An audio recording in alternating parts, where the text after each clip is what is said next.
Okay, thank you. So just in my final minute here, Minister, yesterday you made a reference to the Geneva Convention and Israel's right to defend itself.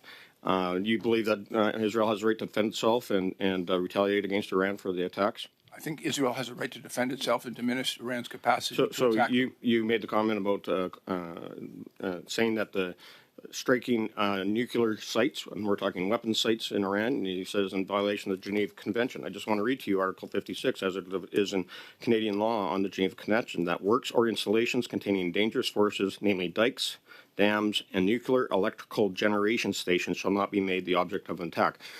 I know Mr. Poilievre was not talking about electrical sites like nuclear electoral power stations. He was talking about nuclear weapons development sites that is happening right now in Iran. Do you not agree that those sites are fair game for Israel to retaliate against the regime in Tehran?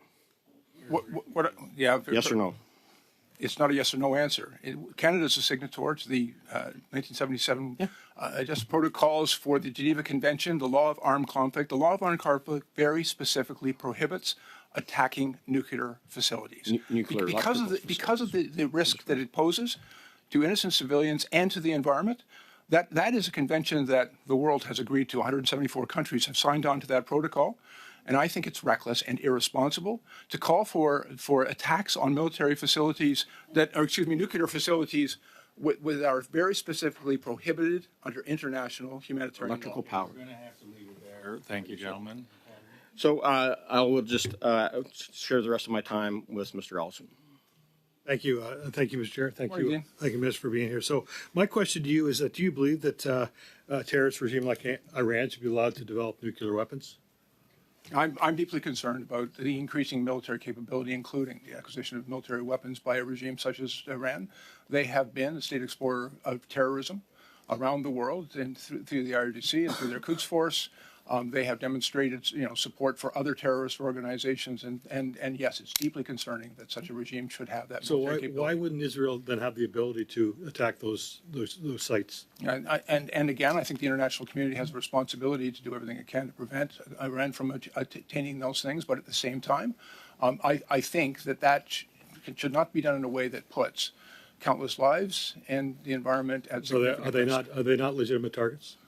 And again, there are very limited circumstances where those could be legitimate targets, but the international conventions on the law of armed conflict very specifically prohibits the targeting of nuclear facilities, which was frankly what your leader said. No. What he said was going after sites that are actually responsible for developing nuclear weapons. How many sites in Iran actually produce nuclear energy? I don't have that information. To your team? So the World Nuclear Association says one.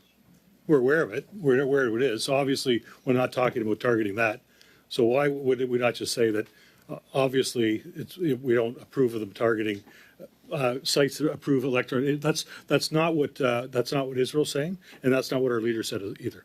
I think there is a very serious concern that if anyone was to target a nuclear facility anywhere in the world, whether it be in Ukraine, Zaporizhzhia, or in any place in the world, that represents an unacceptable risk to innocent civilians and to the environment, and that's why 174 countries have signed on to an international convention that very specifically prohibits attack on those facilities. Mr. Allison, minute and a half. Mr. Stewart? Yeah, thank you.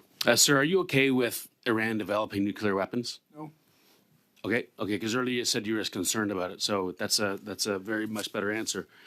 I have something a little bit more basic to talk about. It's again about ammunition for our reserve forces. Reports that I've heard indicate that there's not enough 9mm ammunition for our reserve soldiers to get certified on the new 9mm pistols. And I'm just wondering if there's any plan in place to accelerate that condition.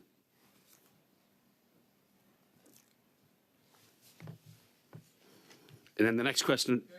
Yeah. Thanks. I was getting an answer for you. Would you like it? Yeah. Yeah, we're spending about $200 million on munitions currently. That's our current expenditure. It has not been reported to me by CAF or by any indication that the reserves don't have adequate munitions to train. But I don't have the information that you referenced. The other report I had was that half the Army's equipment is unserviceable. There's $150 million shortfall due to the government budget cuts.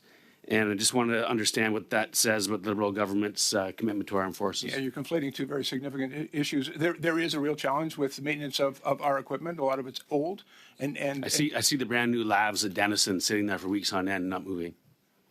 Yeah, and I'm glad you saw them because we're delivering new vehicles. We've entered into contracts to deliver 1,500 new light and heavy trucks for the Canadian Armed Forces. We've also invested very significantly in new labs that are being delivered. We're doing the work that, frankly, previous governments have neglected in order to get our people what they need. And we are also investing in the maintenance of existing equipment, but replacing it is also a really important I priority. have to leave the answer there, however satisfactory or unsatisfactory it may be.